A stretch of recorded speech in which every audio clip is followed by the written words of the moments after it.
Hello, good evening nursing aspirant. आप सभी का ड्रीम नर्सिंग क्लासेस में स्वागत है। मेरा नाम है पूजा मनहर। आज से मैं आप सभी की मेडिकल सर्जिकल की क्लास लेने वाली हूँ। आज हम देखेंगे कि हमारा जो फर्स्ट क्लास है वो उसका टॉपिक है कॉजेस ऑफ डिसीज़। सो दोस्तों, आज हम देखेंगे कि जो डिसीज़ है वो किस तरीके से होता है, किस कारण से होता है और उसके साइड इफ़ेक्ट्स कैसे होते हैं, है ना। उसके लिए हम प्रिवेंशन क्या क्या यूज़ करेंगे, ये सारा चीज़ हम देखेंगे।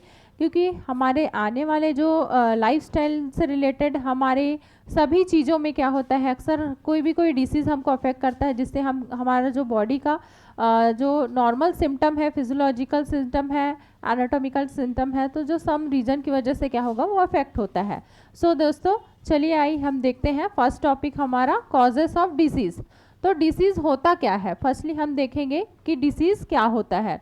तो डिसीज मीन्स होता है डिस्टर्बेड ईज, ठीक है। डिस्टर्बेड ईज मतलब हमारी जो नॉर्मल फंक्शनिंग होती है, नॉर्मल मेडिकल फंक्शनिंग होती है, वो क्या होती है, अफेक्ट हो जाती है, ठीक है। हम देखेंगे disease is an abnormal condition that affect the body of organism, जिससे हमारे बॉडी का जो नॉर्मल ऑर्गेनिज्म रहता है वो अफेक्ट हो जाता है, जिसकी वजह से क्या होंगे, हमारे फिजिकल हेल्थ पे, मेंटल हेल्थ पे अफेक्ट होता है। और वो क्या होगा, एक साइन के थ्रू क्या होगा, साइन और सिम्टम्स शो होता है, जो हमको इंडिकेट करता है कि हम पर्सन है वो क्या है, बीमार है या फिर वो अभी उसका कंडीशन इल है, ठीक है दोस्तों। तो आपको समझ में आया कि डिसीज क्या होता है। चलिए हम चलते हैं नेक्स्ट पेज की तरफ कि हम देखेंगे कि मैनी टाइप्स ऑफ डिसीज क्या क्या हो सकते हैं, जिसकी वजह से क्या होगा, जो डिसीज है जो ह्यूमन बींग्स को अफेक्ट करता है, ठीक है दोस्तों।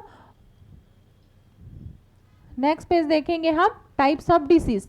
तो दोस्तों हम देखते हैं कि टाइप्स ऑफ डिसीज में फर्स्टली है इन्फेक्शियस डिसीज।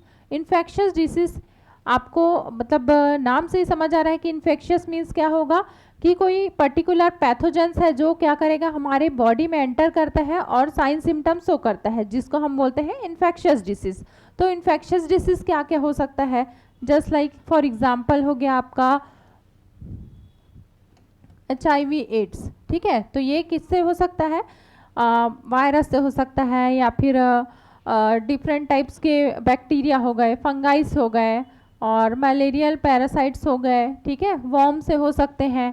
तो ये क्या होंगे, इन्फेक्शियस डिसीज़ है, ठीक है दोस्तों। तो आपको समझ में आया इन्फेक्शियस डिसीज़ क्या है, ठीक है। तो जो HIV एड्स होता है वो क्या होगा, इन्फेक्शियस डिसीज़ होता है, मतलब कि वायरल इन्फेक्शन डिसीज़ होता है, ठीक है, ह्यूमन एक्वायर्ड इम्यूनो वायरस, ठीक है। तो नेक्स्ट हम देखेंगे कंटाजियस डिसीज। तो कंटाजियस डिसीज इसमें क्या होगा, जिसमें जो पर्सन इन्फेक्टेड पर्सन है वो क्या होगा, हेल्दी पर्सन के कांटेक्ट में आएगा और उस चीज को क्या करेगा, अफेक्ट करेगा, कंटाजियस डिसीज। तो कंटाजियस डिसीज में क्या होगा, जैसे कि इन्फ्लुएंजा वायरस, ठीक है, कॉमन कोल्ड हो गया, इन्फ्लुएंजा वायरस, H1N1 वायरस हो गया, है ना। तो इसमें क्या होता है, जो हेल्दी पर्सन रहते हैं, अगर हम उसके सामने छींक दिए या फिर खांस दिए, है ना, स्नीजिंग किया या कफिंग किया, और हमने कोई भी प्रिवेंशन के लिए मास्क यूज़ नहीं किया है या फिर कोई भी प्रकार का हैंकी या रुमाल यूज़ नहीं किया है, जिससे क्या होगा, सामने वाला जो पर्सन है वो क्या होगा, इन्फेक्टेड हो जाएगा।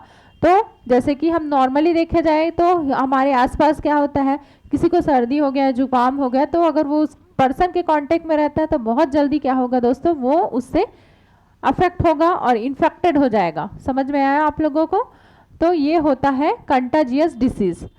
नेक्स्ट हम देखेंगे फूड बॉर्न डिसीज। तो फूड बॉर्न डिसीज किससे होगा, हम अगर कुछ भी हम अगर बासी खा लेते हैं या फिर कुछ ऐसा ऐरा गैरा तला भुना पदार्थ खाते हैं, जिससे क्या करते हैं, हमारे बॉडी को वो डाइजेस्ट नहीं हो पाता है, जिससे उसका जो साइड इफेक्ट्स होता है, जैसे कि कभी कुछ ऐसा चीज़ खा लिए जिसकी वजह से फूड पॉइजनिंग हो गया, हमारे बॉडी डाइजेस्ट नहीं कर पाए, वोमिट हो गया, है ना। तो ये क्या होगा, फूड बॉर्न डिसीज होता है, ठीक है दोस्तों।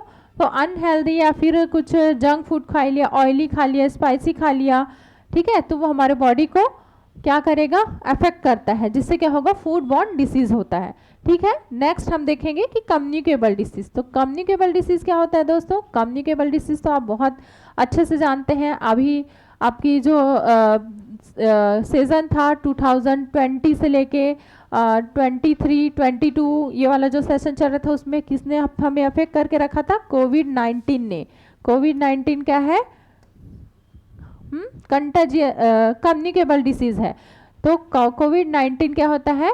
कोरोना वायरस, जो क्या होता है, एक पर्सन से अफेक्ट होकर दूसरे पर्सन को बहुत ही इजीली वो क्या करता था? अफेक्ट करता था, जिसकी वजह से क्या थे, बहुत सारे पर्सन थे वो क्या होते थे? इन्फेक्ट हो जाते थे एक दूसरे से, और बहुत लोगों की इसमें जाने चले गई है ना। आपने आसपास में देखा होगा, हॉस्पिटल्स में देखा होगा या अपने आस पड़ोस में देखा होगा। ठीक है, तो ये बहुत ज़्यादा इन्फेक्शियस डिसीज़ है। ठीक है, हम देखेंगे नेक्स्ट, देखेंगे हम non communicable disease. Non communicable disease क्या होता है दोस्तों? नॉन कम्युनिकेबल डिसीज में हम देखेंगे कि जैसे कि जो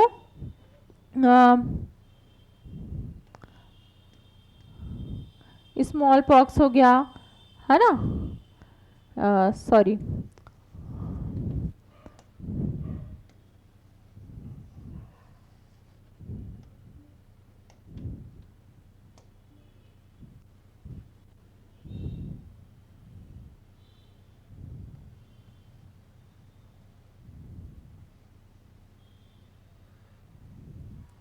देखेंगे कम्युनिकेबल में, और साथ साथ क्या आएंगे, जैसे कि स्वाइन फ्लू हो गया है ना, स्वाइन फ्लू देख लिया हम लोग, और टीबी भी देख लिया। टीबी भी क्या है? ट्यूबरक्लोसिस, ये भी एक इन्फेक्शियस डिसीज़ है।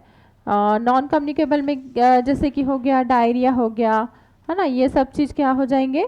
डायरिया, ये सब क्या होंगे? नॉन कम्युनिकेबल डिसीज़ है। ठीक है, और हम देखेंगे एयरबॉर्न डिसीज़। तो एयरबॉर्न डिसीज़ में कैसे कौन कौन से डिसीजेस आ जाएंगे? जो एयर से क्या होगा? एयर में स्प्रेड होता है। ठीक है, जैसे कि आपका इन्फ्लुएंजा हो गया, ठीक है, टीबी भी हो गया। टीबी भी क्या हो गया? इन्फेक्शियस डिसीज है, जो क्या होगा? स्प्रेड होगा, उसका जो एयर है, वो एयर ड्रॉपलेट है, वो क्या होगा? एयर में स्प्रेड होगा, जिससे एक पर्सन से दूसरे पर्सन क्या होगा? अफेक्ट हो जाएगा दोस्तों। ठीक है, फिर हम देखेंगे लाइफस्टाइल डिसीज। तो लाइफस्टाइल डिसीज में क्या होगा? जैसे कि हमारा जो लाइफस्टाइल है, अगर वो हेल्दी है, ठीक है, हेल्दी रहेगा लाइफस्टाइल हमारा, तो हम क्या करेंगे? हमारा जो फिजिकल और मेंटल हेल्थ है वो क्या रहेगा? स्टेबल रहेगा, जिससे हम कोई भी डिसीज से बच सकते हैं। बट अगर हमारा जो लाइफस्टाइल है वो क्या रहेगा? हम उसमें कुछ भी नहीं करेंगे, मतलब हमको सब चीज़ लग्जीरियस हो रहा है, सब चीज़ मिल जा रहा है, कोई भी फिजिकल एक्टिविटी नहीं कर रहे हैं, हमको बैठे बिठाए सब चीज़ मिल जा रहा है, हम किसी भी काम को करने के लिए हम वहाँ से थोड़ा सा भी चल फिर नहीं रहे हैं।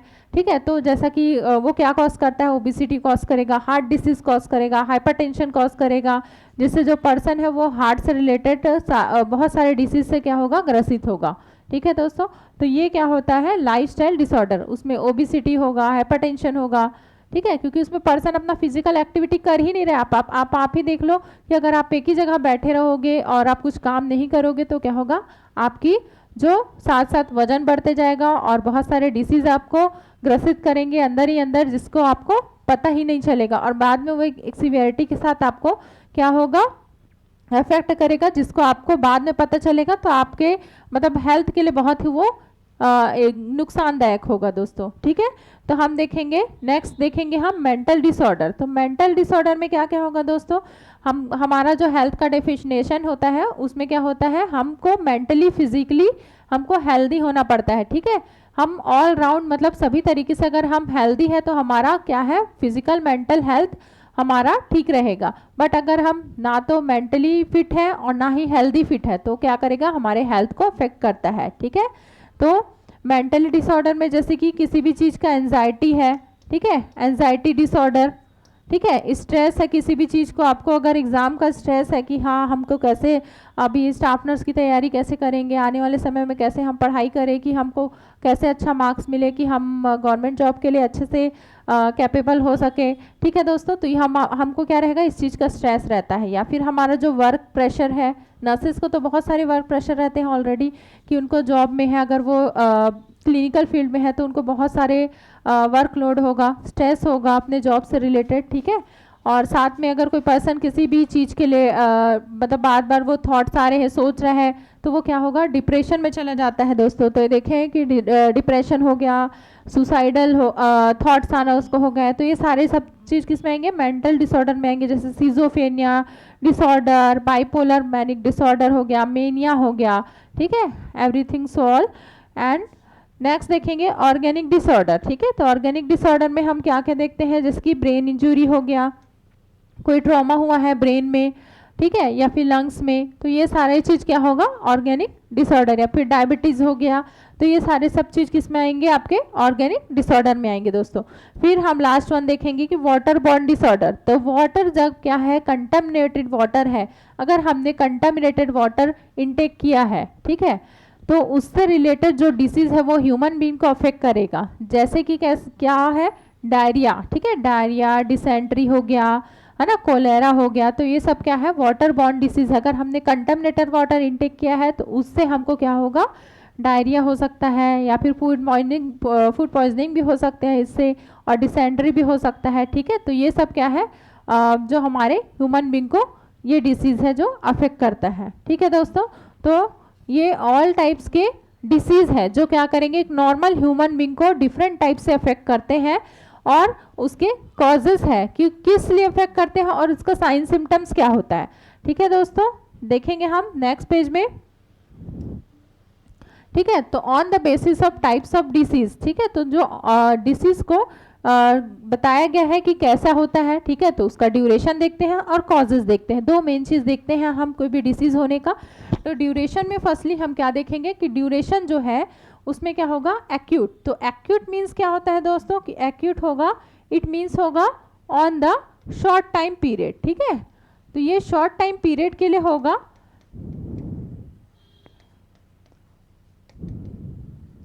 ठीक है। एक्यूट मीन्स क्या होगा, short time period, and chronic means क्या होता है दोस्तों, लॉन्ग टाइम पीरियड, है ना। तो लॉन्ग टाइम पीरियड मतलब कि लंबे समय से वो डिसीज उसको अफेक्ट कर रहा है, और शॉर्ट टाइम मतलब कि वो शॉर्ट टाइम कुछ हफ्तों कुछ महीने के लिए रहेगा, और क्रोनिक इट मीन्स क्या हो गया, many long times. Just for example जैसे कि COPD हो गया, ठीक है।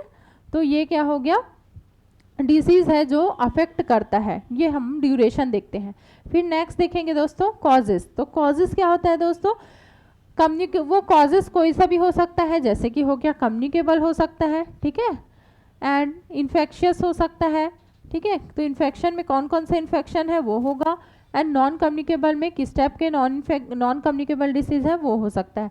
तो डिफरेंट टाइप के कॉजेस है। कॉजेस हमने देखा था कि किस किस टाइप के मतलब पॉजिटिव एजेंट होते हैं, है ना, कंटाजियस हो सकते हैं, वाटर बॉर्न हो सकते हैं, वो क्या बोलते हैं, कम्युनिकेबल हो सकते हैं, इन्फेक्शियस हो सकते हैं दोस्तों।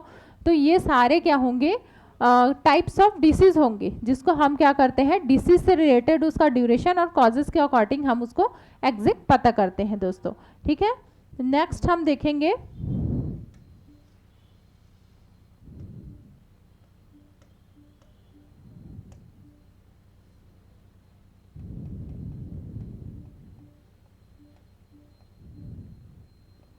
अच्छा, ठीक है। नेक्स्ट हम देखेंगे साइन एंड सिम्टम्स, ठीक है। तो साइन एंड सिम्टम क्या होता है, जो हमारे बॉडी में फिजिकल चेंजेस होता है उसको इंडिकेट करता है हमारा बॉडी कि हमको किस तरीके का सिम्टम्स हो रहा है, ठीक है। अब जैसे कि मान लो एग्जांपल, किसी पर्सन को अगर कॉमन कोल्ड है तो उसको क्या होगा, बार बार उसको छींक आएगा, ठीक है, बार बार उसको छींक आएगा, उसको हेडेक होगा, समटाइम्स फीवर भी हो सकता है, ठीक है। तो इस तरीके का अगर सिम्टम्स आता है तो हम उसको आइडेंटिफाई करेंगे कि इसके जो साइन सिम्टम्स है वो क्या है, मतलब कॉमन कोल्ड की तरह, नॉर्मल सर्दी जुकाम की तरह है, जिससे हम उसको पता लगाएंगे कि इसको कौन सा डिसीज़ है, ठीक है। वैसे ही उसके लिए हम प्रिवेंशन यूज़ करते हैं कि अगर साइन सिम्टम है तो उसके लिए प्रिवेंटिव मेजर्स क्या क्या हम यूज़ कर सकते हैं दोस्तों, ठीक है। तो हम देखेंगे नेक्स्ट एग्जाम्पल, ठीक है।